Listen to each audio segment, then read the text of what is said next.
Okay, so I have this project about a shower.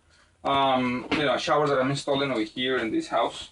This thing used to be a hot tub section, and as you can see, we installed a pressure-treated bench over here that is going to be properly covered to waterproof to prevent any damage.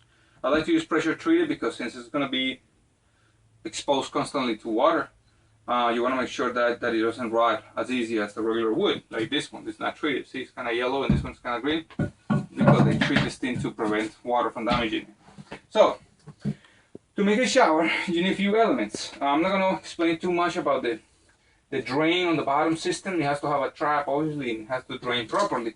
But I'm going to talk a little bit more about the fitting itself that you need. This is a shower fitting or drain fitting, and it's designed to actually go, on the floor, flush with the surface, and then this piece, once you put the shower pan, which is this material over here, is a PVC shower pan. They sell it in sheets. You can actually request the size that you want. Normally they're up like 7 feet wide by whatever you need.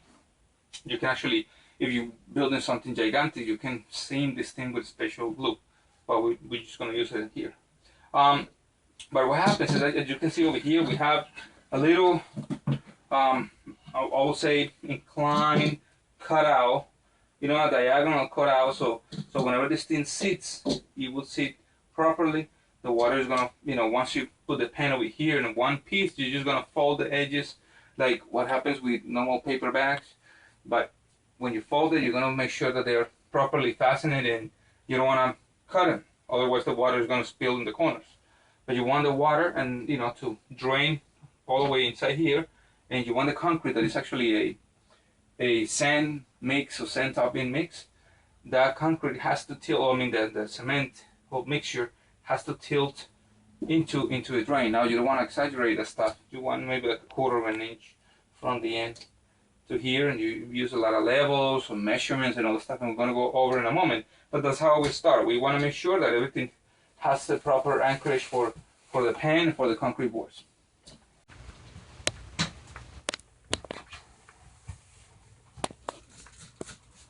All right, we just finished putting the shower pan.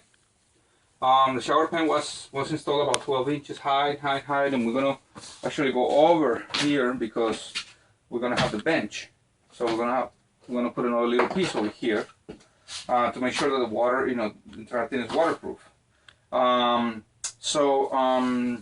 When we fold these things, you want to make sure that you don't cut the pan too low. This is the lowest that I can cut over here because obviously the curve that I need to take, but you're gonna make a nice, folding pattern over here in the corners, and don't put the screws too low.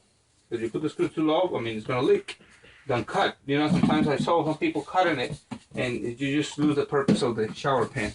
Now, the shower pan right here is in the middle. I don't want to put it over here because we have some beams that are going across, and we will compromise the beam. So we want to do that. We want to make sure that the water is tilted inside the hole. So here we have the screws. I'm just going to make a little X on top of the screws, and I'm going to push the screws out of the thing so we know exactly where the center is, and then we proceed to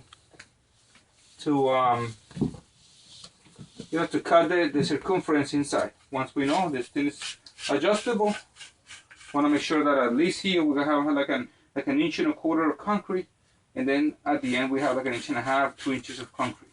You don't want to make this thing like a canoe, with a lot of concrete. That you're gonna use the sand topping mixture. It's just like sand and concrete.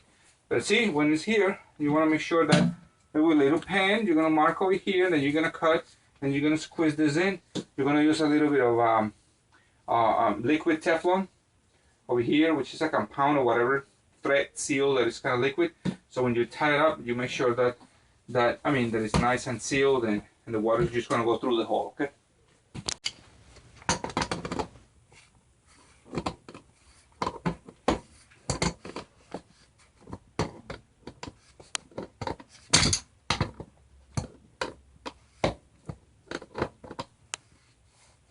Okay, and now that we have the shower pan installed, this thing you can actually regulate the little grill over here, the drain grill. And what I normally do is very simple, because I know that this is nice and flush with the floor. I actually bring this lower to about 1.25 inches, and I know that because this is 1.5 inches. So if I put it like that and I leave a little 1/4 inch, I know that if I place this board against the wall and mark it, this is going to be 1.5 inches, and here is going to be 1.25 inches, which is good enough for the water to drain properly inside your drain. Okay, and now we are mixing the cement for the, I'll say, the sand topping cement for the shower. What we're doing over here is we gradually adding the water, so it's not too loose or too hard. You want to make sure whenever we grab this thing, you want to make sure that it kind of keeps the shape of the what you did right now. So that's kind of letting you know that it's kind of good for compacting, and you can play easy, and you can actually easier, and you can you know, gradually make the inclination that we spoke a moment ago about.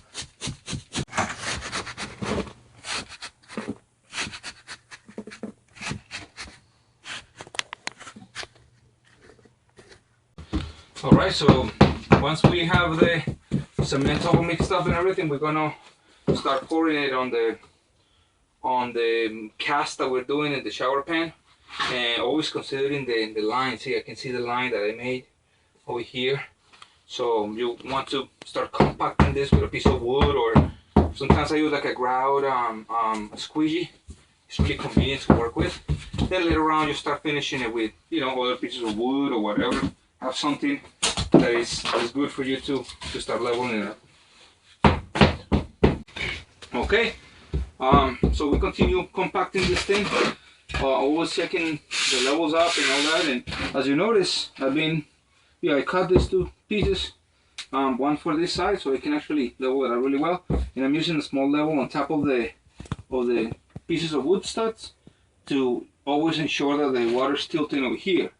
I removed so many showers that the water was collected over here, over there, but was not properly draining in the middle of the you know, or whatever the drain was. In this case, not in the middle, because like we said, it's compromised. The size over here is compromised, so we don't want to break the joints. I mean the joists.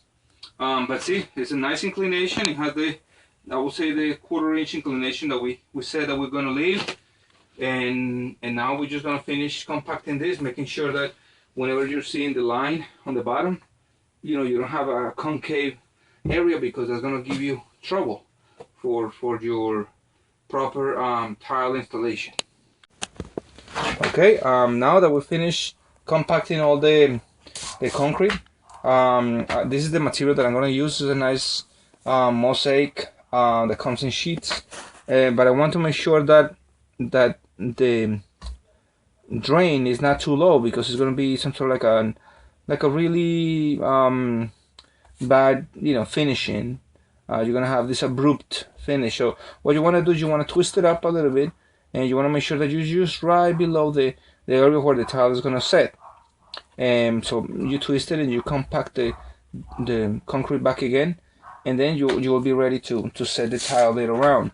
And I'm going to show you here in this video how to set them up. But you use some polymer enhanced thin set cement with maybe like a 1/4 inch trowel, not this type, which is too small, but the 1/4 inch one, so you can actually level it up really well, and then you compact it. But I'll show you later how to do it. Okay, well, this is it. If you have any other questions, just make them on the little comment bar over there. Thank you so much for watching. I hope this video can, you know, help you to understand a little bit of how this process takes place. Subscribe, share with your friends, and I'll see you in the next one.